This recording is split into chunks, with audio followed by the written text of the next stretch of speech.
I'm a retired Navy SEAL with 15 years of cybersecurity experience under my belt. What I'm about to share with you happened just 3 weeks ago in our supposedly quiet Silver Creek neighborhood outside Portland, Oregon. And it will fundamentally change how you view any door-to-door solicitor claiming to represent authority in your community. This isn't just another story about home security or neighborhood disputes. This is about predators who nearly succeeded in destroying everything I've worked to protect. This story begins on what appeared to be an ordinary Tuesday morning in late September. The autumn air was crisp with that particular Pacific Northwest clarity that makes you grateful to live in this part of the country. The maple trees lining our well-maintained street were just beginning to turn their brilliant reds and golds, creating the kind of postcard-perfect suburban scene that makes you believe in the American dream. I was deep in concentration at my home office, analyzing complex security protocols for a major tech company based in Seattle, when my world was turned completely upside down.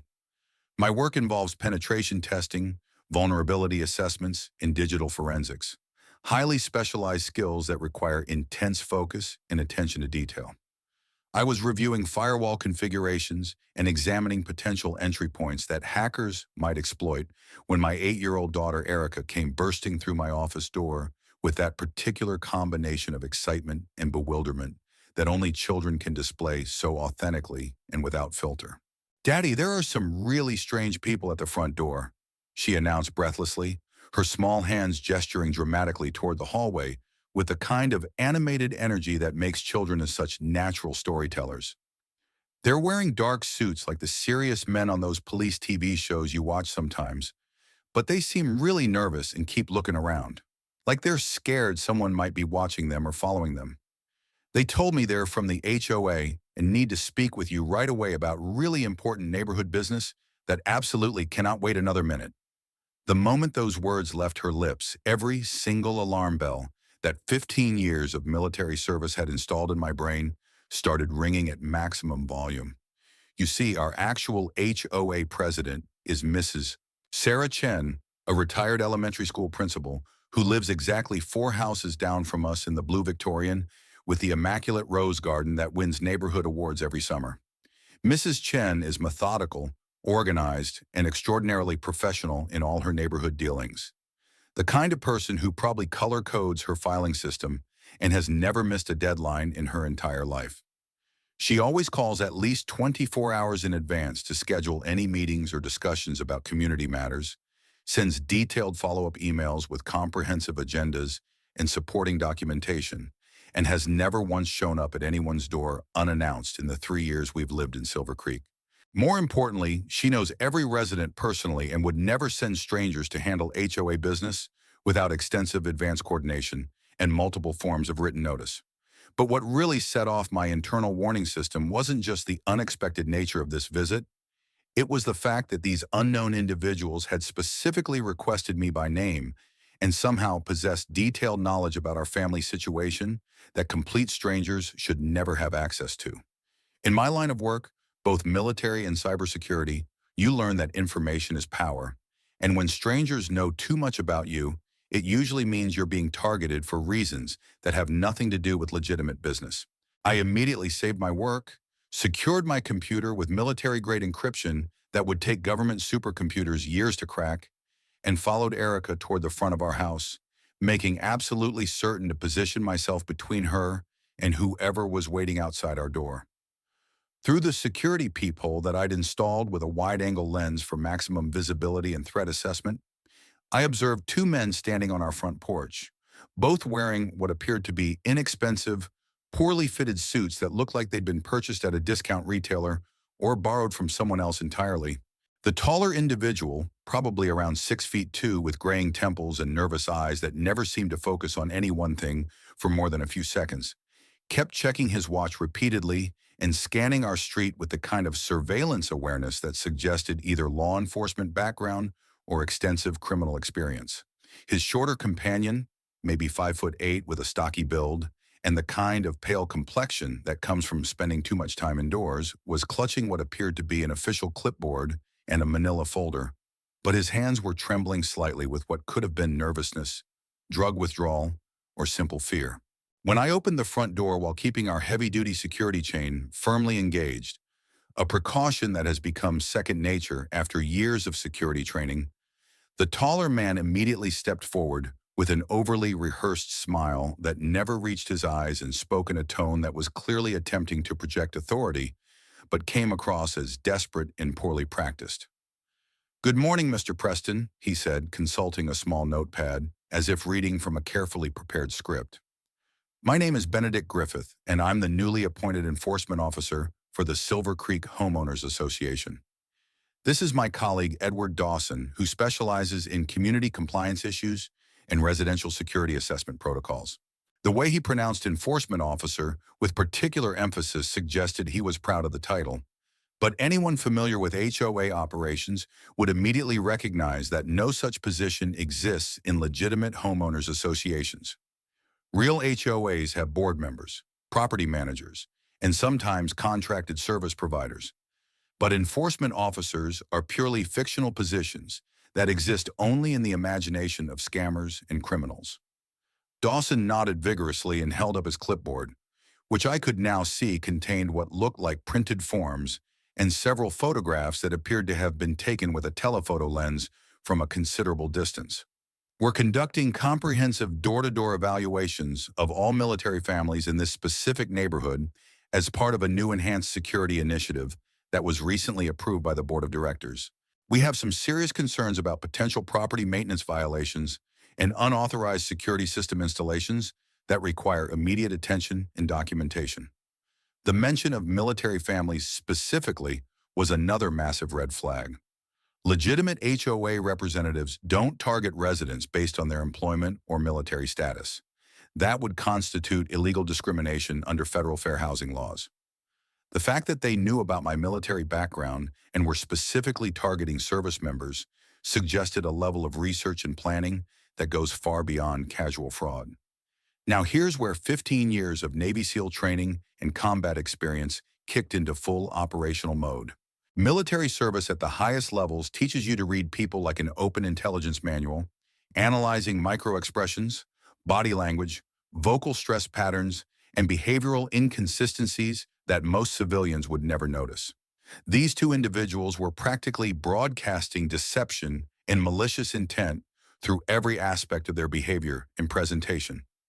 Their body language was completely wrong for legitimate authority figures. Griffith kept shifting his weight from foot to foot like someone preparing to flee at a moment's notice, while his eyes continuously darted between my face and points behind me, as if he were trying to see inside my house or assess potential escape routes. Dawson's eyes continuously moved toward the interior of my house, specifically focusing on areas where my daughter might be located or where valuable items might be stored. The kind of visual reconnaissance that predators conduct when planning future crimes. More critically, their cover story contained massive, obvious holes that any competent HOA representative would never make. First, as I mentioned, there's absolutely no such position as an enforcement officer in our HOA structure. I've read every single document, bylaw, and regulation multiple times as part of my standard due diligence when purchasing our home. Second, they claim to be conducting evaluations specifically targeting military families, which would constitute blatant illegal discrimination and violate multiple federal housing laws that carry severe penalties. Third, and most disturbing, they somehow possess detailed knowledge about my military background and current employment situation without any legitimate way of obtaining that information. My military service isn't public record. My current cybersecurity work is confidential, and the only way strangers could know these details would be through illegal surveillance, data theft, or connections to criminal organizations that specialize in targeting military personnel and their families. "Gentlemen, I'll need to examine your official credentials and supporting documentation before we can proceed with any kind of assessment or discussion," I said calmly, using the same controlled, authoritative tone I'd employed during high-stakes military operations in hostile territories overseas. This wasn't a request. It was a polite demand backed by the confidence that comes from years of dealing with potentially dangerous situations. Dawson fumbled nervously through his manila folder with a kind of clumsy desperation that immediately betrays someone who's been caught unprepared. He produced what was obviously a homemade amateur-quality, laminated identification card that looked like it had been created using a basic home computer printer and cheap laminating equipment purchased at an office supply store. The fonts were inconsistent. There was no official seal or watermark. The photo appeared to have been taken with a cell phone camera in poor lighting, and the overall quality screamed fraudulent document to anyone with even basic security training. "Here's my official identification," he said, holding it up briefly before attempting to return it to his folder as quickly as possible. A classic behavior of someone trying to prevent close examination of fake documents. "We really need to get started with this mandatory assessment process immediately, Mr. Preston. There are extremely time-sensitive compliance issues that require resolution today, and delays could result in significant complications for your family." The artificial urgency was another textbook manipulation tactic used by scammers and criminals to prevent their targets from thinking clearly or seeking verification. Legitimate officials never demand immediate access without proper documentation and advance notice, especially for routine inspections or assessments that aren't related to emergency situations. Griffith added with increasing agitation and a slight tremor in his voice. "We've received multiple official reports about unauthorized modifications to your property's security systems, and there are serious concerns about potential violations that could result in substantial fines, legal action, or even more severe consequences if not addressed within today's deadline." The mention of my security systems was particularly alarming because those details aren't visible from the street and wouldn't be known to legitimate HOA representatives without my specific disclosure. This suggested they had been conducting surveillance of my property, possibly for days or weeks, gathering intelligence about my family's routines, security measures, and potential vulnerabilities. That's when I knew with absolute, complete certainty that these weren't legitimate HOA representatives or any kind of authorized officials. They were criminals who had specifically targeted military families in our area, and they possessed detailed personal information about my background, my family composition, and my property that they had no legitimate method of obtaining. In the cybersecurity world, we call this reconnaissance, the information gathering phase that precedes more serious attacks. "Gentlemen, I appreciate you taking the time to visit," I said with practiced military politeness, while my mind was already shifting into tactical assessment mode, analyzing potential threats, escape routes, and response options. "However, I'll need to verify all of this information directly with our HOA president before we can proceed with any kind of assessment or inspection. I'll carefully review your documentation and contact you through proper official channels within the next 24 hours. As I started to close the door, Griffith became visibly agitated and took a step closer to our threshold, violating the social boundary that most people instinctively respect when dealing with homeowners on their own property. "Mr. Preston, this situation really cannot wait until tomorrow or next week. We have extremely strict timelines for these mandatory evaluations, and any postponement could result in automatic violations, substantial penalty fees, and potential legal ramifications that could affect your family's residence status in this community." The escalation to threats was the final confirmation I needed. Legitimate officials don't threaten residents with immediate consequences for requesting proper verification. That's the behavior of criminals who are trying to intimidate their victims into compliance before their fraud can be discovered. I closed the door firmly, engaged all three of our military-grade deadbolts that I'd installed as part of our comprehensive home security system, and immediately activated our full security protocol that includes motion sensors, door and window monitors, discrete exterior cameras with night vision capabilities, and direct communication links to both local law enforcement and our private security company. Then I did exactly what any experienced Navy SEAL would do when encountering a potential threat to his family and mission. I immediately went on the offensive with comprehensive intelligence gathering and tactical preparation. In special operations, we have a saying, "The best defense is a good offense," and that principle applies equally well to protecting your family from criminal predators. Using my professional cybersecurity expertise and access to multiple law enforcement and commercial databases through my consulting work, I ran detailed, comprehensive background checks on both Benedict Griffith and Edward Dawson. What I discovered in the next 15 minutes made my blood run cold and confirmed my worst suspicions about these individuals' true intentions and criminal nature. Benedict Griffith had an extensive violent criminal record spanning multiple states and nearly 2 decades of predatory behavior. His charges included multiple counts of fraud, identity theft, breaking and entering, assault with intent to commit bodily harm, domestic violence, and most disturbingly, 2 previous charges for attempted kidnapping of minors that had been plea bargained down to lesser offenses due to technicalities, witness intimidation, and what appeared to be systematic failures in the criminal justice system. His most recent arrest had been just 8 months ago in Sacramento, California, where he had been caught posing as a child protective services worker to gain access to single-mother households. The case had been dismissed on a procedural technicality, but the investigating officer's notes described him as extremely dangerous and likely to escalate to more serious crimes. Edward Dawson's record was even more horrifying and extensive. He appeared in federal law enforcement databases as a person of extreme interest in several ongoing child exploitation and human trafficking investigations across Oregon, Washington, Northern California, and even extending into Nevada and Idaho. His known associates included convicted sex offenders, organized crime figures, and individuals connected to interstate trafficking networks that specialize in the abduction and exploitation of children from military families. According to the FBI database, Dawson had been under surveillance for over 18 months as part of a larger investigation into organized predatory networks that target military communities.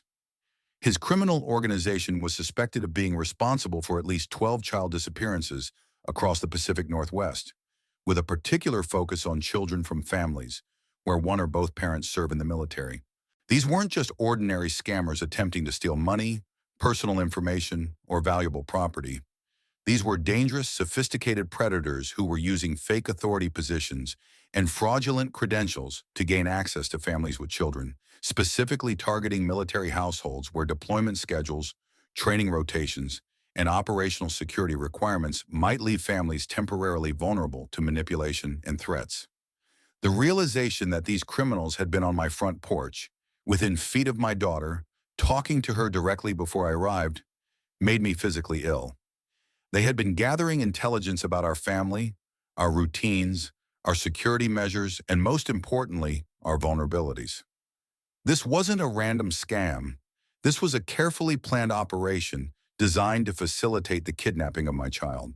I immediately called Mrs. Chen, our legitimate HOA president, on her personal cell phone number. "Sarah, this is Galvin Preston calling with an urgent security matter. I need to verify something immediately. Do we currently have any new enforcement officers, compliance inspectors, or security assessors conducting door-to-door evaluations in our neighborhood?" "Absolutely not, Galvin," she replied without any hesitation, and I could hear the concern in her voice as she recognized the seriousness of my tone. "We haven't hired anyone new in over 6 months. We don't have any enforcement officers in our organizational structure, and we would never, ever conduct unscheduled visits to residents' homes without multiple forms of advance notice and coordination through proper channels. Anyone claiming to represent our HOA without going through me directly and following our established protocols is completely fraudulent and potentially dangerous. Have you encountered someone making these claims?" After explaining the entire situation in detail, including the criminals' behavior, their fake credentials, and the results of my background investigation, Mrs. Chen confirmed my worst fears and revealed an even more disturbing pattern that had been developing throughout our neighborhood. "Galvin, I've received similar reports from 3 other military families in our neighborhood just within the past week," she said, her voice becoming increasingly alarmed as the scope of the threat became clear. The Henderson family on Maple Street reported 2 men claiming to be HOA officials, asking detailed questions about their children's school schedules. The Washington family near the community center had people posing as utility inspectors who seemed more interested in photographing the interior of their home than checking any actual utilities. And the Kowalski family on the north side of our development reported suspicious individuals claiming to be government safety inspectors who asked specifically about deployment schedules and when the father would be away for training. The pattern was unmistakable. These criminals were conducting systematic reconnaissance of every military family in our neighborhood, gathering the intelligence they would need to plan and execute multiple kidnappings. They weren't just targeting my family. We were part of a much larger operation that threatened every child in our community. I was planning to send out a community-wide warning email and coordinate with local law enforcement this afternoon, Mrs. Chen continued. But given what you've discovered about their criminal backgrounds, I think we need to treat this as an immediate emergency and contact the FBI directly. I ended the call and immediately contacted my neighbor, Jake Morrison, a retired Marine gunnery sergeant who lives 3 houses down from us in the ranch-style home with the perfectly maintained lawn and the subtle Marine Corps flag displayed in his front window.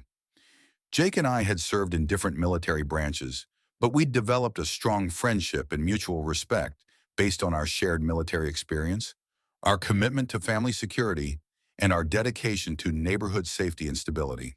Jake, we have a serious, immediate threat situation, I told him using the direct, no-nonsense communication style that all military personnel understand instinctively. There are criminal predators posing as HOA officials, and they're specifically targeting military families with children on our street and throughout the neighborhood. I need to conduct a full threat briefing and coordinate an immediate defensive response. Jake's response was immediate and professional. Roger that, Galvin. I'll start alerting the other military families while you compile your intelligence. How do you want to coordinate our response? Within 30 minutes of that phone call, Jake had quietly and discreetly contacted every veteran and active military family within a 6-block radius of our location. Our neighborhood has an unusually high concentration of current and former military personnel. We have 2 Navy families, including myself, 3 Army households with combat veterans, 2 Marine Corps families with multiple deployments, and 1 Air Force couple who both work in intelligence and cybersecurity. This concentration of military families in Silver Creek wasn't accidental or coincidental. Military personnel and veterans tend to gravitate toward communities where they feel safe, understood, and surrounded by others who share similar values, experiences, and commitment to protecting what matters most. We look out for each other's families during deployments, share security knowledge and resources, and maintain an informal but effective network of mutual support and protection. We quickly established a secure communication network using military-grade encrypted messaging applications that are virtually impossible for criminals to intercept or monitor. Jake organized our defensive positions with the precision and tactical expertise of someone who had spent 23 years leading Marines in combat operations around the world. Galvin, we'll establish overwatch positions here, here, and here, he said, pointing to strategic locations on a detailed neighborhood map that provided maximum visibility and response capability. If these criminals return, they'll be under constant observation from multiple angles, and we can coordinate our response to neutralize any threat, while ensuring the safety of all families and children in the area. The plan was comprehensive and professional. Each military household took responsibility for monitoring and securing specific sectors of the neighborhood, and we coordinated patrol schedules and observation posts to ensure continuous, overlapping coverage without appearing obvious or suspicious to potential threats or innocent civilians. We established clear rules of engagement, observe and document all suspicious activity, maintain constant communication through our encrypted network, and be prepared to respond with appropriate force if any criminal attempted to approach or threaten any family in our area. Most importantly, we ensured that all children were accounted for and secured, with enhanced security protocols in place for every household. That evening, just as we had anticipated based on typical criminal behavior patterns and our analysis of their previous reconnaissance activities, Griffith and Dawson returned to our neighborhood. This time, they were significantly more aggressive in their approach and had brought additional personnel.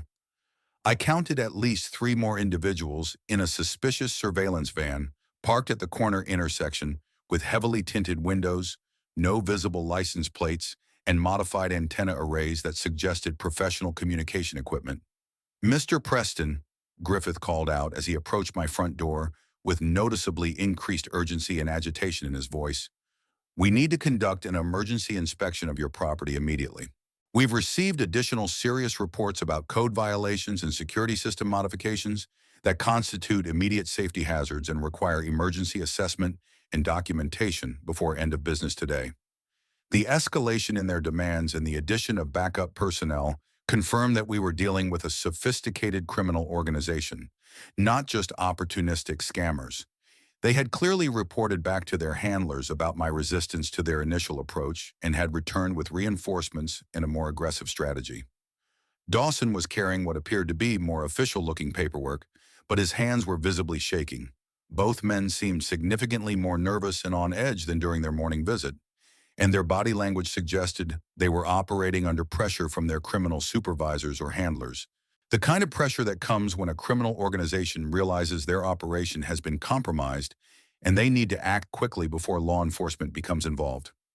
I stepped onto my front porch, making absolutely certain to close and securely lock the door behind me, positioning myself strategically between these criminals and my family, while maintaining clear sight lines to my backup positions, where Jake and our other military neighbors were already in place.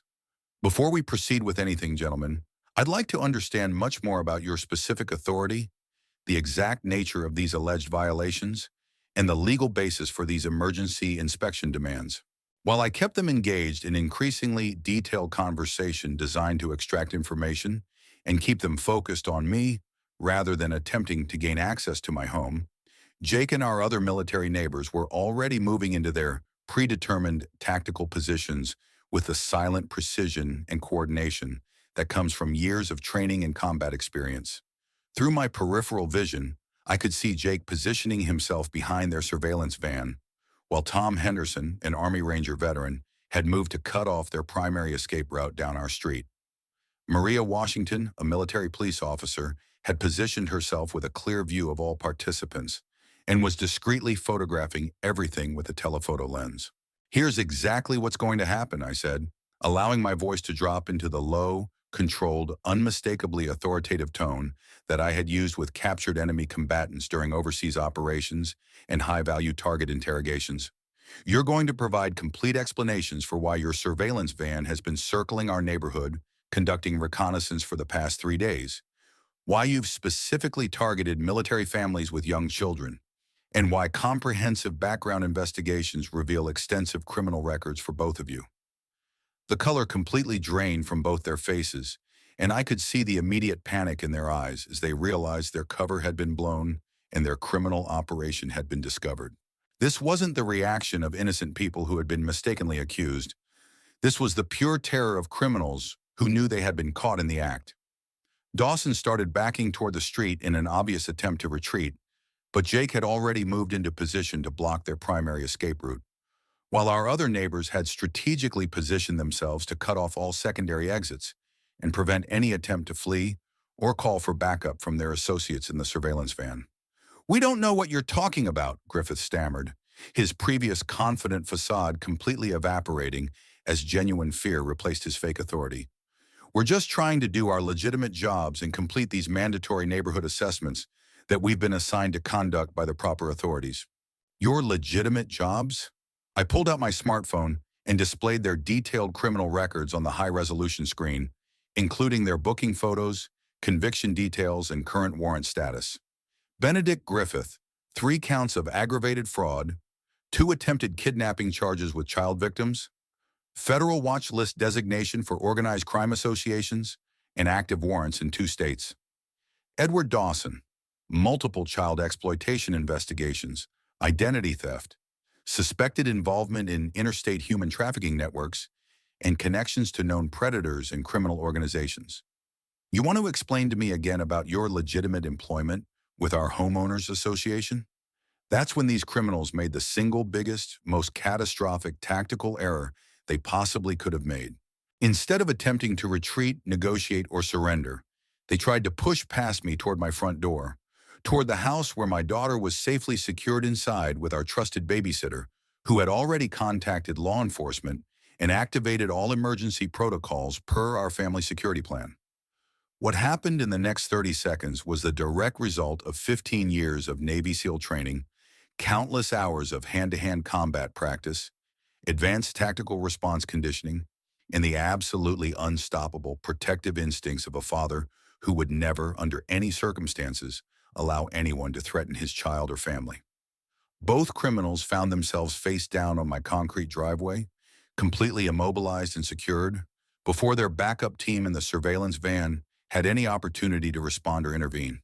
Their arms were secured behind their backs using heavy-duty zip ties that I maintain as part of our home security equipment, and they were positioned in a way that prevented any movement while ensuring they couldn't cause harm to themselves or anyone else. The takedown was textbook perfect, swift, decisive, and completely overwhelming. Griffith never even realized what was happening until he was already on the ground, while Dawson's attempt to reach for what appeared to be a weapon in his jacket pocket was stopped before his hand could complete the motion. "Jake, contact local law enforcement immediately and request federal backup," I called to my neighbor while maintaining control of both suspects. "Tell them we have two federal suspects in custody with extensive criminal records, evidence of a larger organized crime operation, and immediate need for FBI involvement due to interstate trafficking implications." But our tactical operation was far from complete. While we waited for law enforcement to arrive, I used the criminals' own mobile phones and equipment to conduct immediate digital forensics and begin tracing their organizational structure, communication networks, and operational procedures. What I discovered through this preliminary investigation was absolutely chilling and far worse than I had initially suspected. These predators had been operating an elaborate, sophisticated, multi-state criminal enterprise specifically targeting military families with young children across Oregon, Washington, Northern California, and parts of Idaho and Nevada. They would systematically pose as various types of authority figures, HOA officials, utility company representatives, government inspectors, security consultants, or educational administrators, to gather comprehensive intelligence about family schedules, security systems, financial situations, deployment rotations, and most disturbingly, detailed information about children's daily routines, school schedules, and periods of vulnerability. Their surveillance van contained professional-grade equipment that would have been impressive if it weren't being used for such evil purposes. They had telephoto cameras with facial recognition software, sophisticated listening devices capable of monitoring conversations inside homes from considerable distances, GPS tracking units for following targets without detection, laptop computers filled with detailed dossiers on dozens of military families, and communication systems for coordinating with other criminal cells operating in different regions. The most horrifying discovery was a master target list that contained comprehensive profiles of potential kidnapping victims. This database included recent photographs of children taken without their parents' knowledge, their exact ages, physical descriptions, school schedules, extracurricular activities, detailed notes about when parents would be deployed or away from home, security system vulnerabilities, and strategic assessments of which families would be easiest to target and exploit. My daughter's photograph was prominently featured in their database, along with detailed notes about her school schedule, her after-school activities, and times when I would typically be traveling for work. They had been planning to kidnap my child, and they had been gathering intelligence for weeks to ensure their operation would succeed.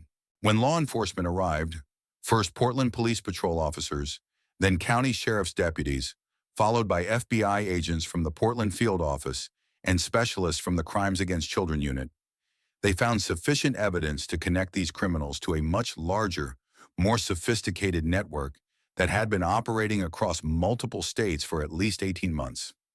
Detective Sarah Martinez from the Portland Police Bureau's Special Victims Unit, who coordinated the initial response with federal investigators, later provided me with a comprehensive briefing about the scope of this criminal organization.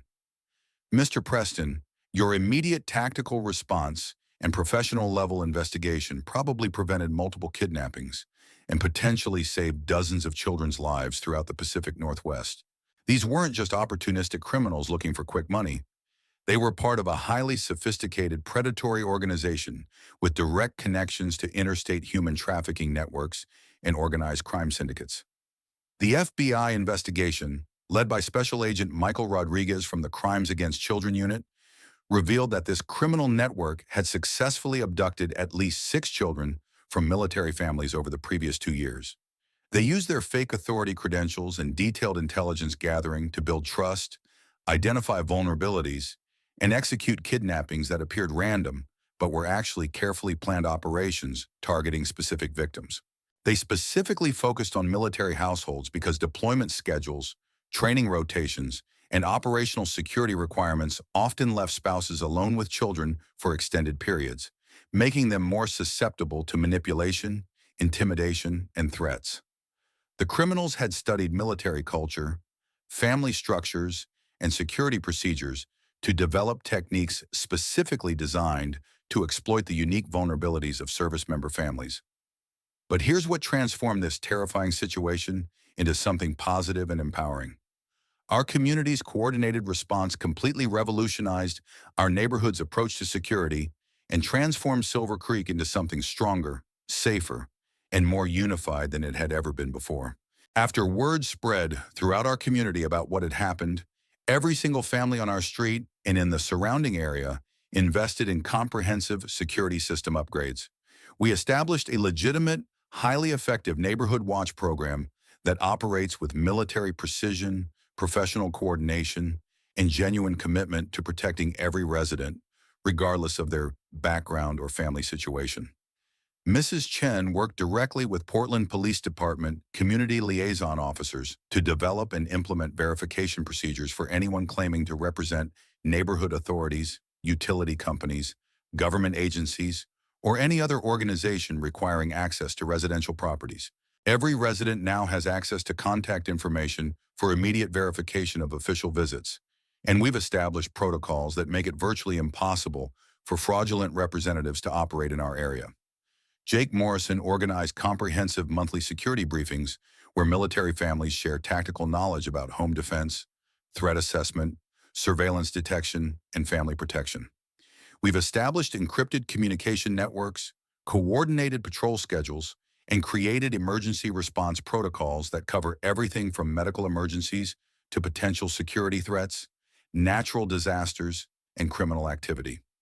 Our Neighborhood Watch program has become so effective that local law enforcement uses Silver Creek as a model for community-based security cooperation. We've helped other military neighborhoods throughout the Portland area establish similar protective networks, and our success has been featured in military family magazines and community safety publications. The Silver Creek community has developed such a reputation for security and mutual support that property values have increased significantly, and we now have waiting lists of military families who want to move into our area specifically because of our protective network and community solidarity. The criminals who dared to target our families and threaten our children? Benedict Griffith and Edward Dawson were sentenced to 25 years each in federal prison on charges including kidnapping conspiracy, child endangerment, organized crime participation, racketeering, and human trafficking. Their sentences were enhanced due to their targeting of military families and the sophisticated nature of their criminal enterprise. Their entire criminal network was systematically dismantled by federal investigators working with local law enforcement agencies across multiple states. The FBI operation, designated Operation Safe Harbor, resulted in the arrest of 37 individuals, the rescue of 12 missing children, and the prevention of what investigators estimated would have been dozens of additional child abductions across the Pacific Northwest and beyond. But the most important outcome of this entire terrifying experience wasn't the arrests, convictions, or even the complete destruction of this criminal organization. The real victory was demonstrating beyond any doubt that when military families stand together, when we apply our training, experience, and unwavering commitment to protecting our communities, we become an absolutely unstoppable force for good and justice. My daughter Erica learned invaluable, life-changing lessons about trusting her instincts, the critical importance of family security protocols, and how sometimes the most effective way to handle criminals, bullies, and predators is to respond with overwhelming force, tactical precision, and complete community solidarity. She also learned that her father and our military neighbors will never, under any circumstances, allow anyone to threaten our families, our children, or our way of life. She sleeps peacefully every night, knowing with absolute certainty that our house, our street, and our entire community is protected by people who have dedicated their lives to defending what matters most: family, freedom, and the safety of innocent children. To any military families who might be watching this story or facing similar threats, trust your training, trust your combat-proven instincts, and never allow anyone to use fake authority, intimidation tactics, or fraudulent credentials to manipulate, threaten, or gain access to your family. Whether someone claims to represent the HOA, utility companies, government agencies, school districts, or any other organization, always verify their credentials through multiple official channels before allowing access to your property, your personal information, or your children. Teach your children to recognize the warning signs of predatory behavior, establish and practice clear security protocols for your household, and maintain strong, active connections with other military families in your area. Share information about threats, coordinate security measures, and remember that we are always stronger together than any criminal organization could ever imagine or overcome. Invest in quality security systems, but remember that the most effective protection is an alert, prepared, and connected community of people who genuinely care about each other's safety and well-being. Technology can fail, but the bonds between military families and our commitment to protecting each other never will. And to the predators, scammers, human traffickers, and criminals who might think that military neighborhoods represent easy targets because of our deployment schedules and operational commitments, understand that we are trained for exactly these kinds of threats. We are prepared, we are connected across vast networks of mutual support, and we are absolutely committed to protecting our families and communities with every skill, resource, and weapon at our disposal. We don't show mercy to anyone who threatens our children. We don't negotiate with predators. And there is no force on earth more dangerous, more determined, or more effective than military parents who are defending their families and communities from those who would do harm to innocent children. Because home isn't just where we live, where we raise our children, or where we build our dreams for the future. Home is what we're willing to fight.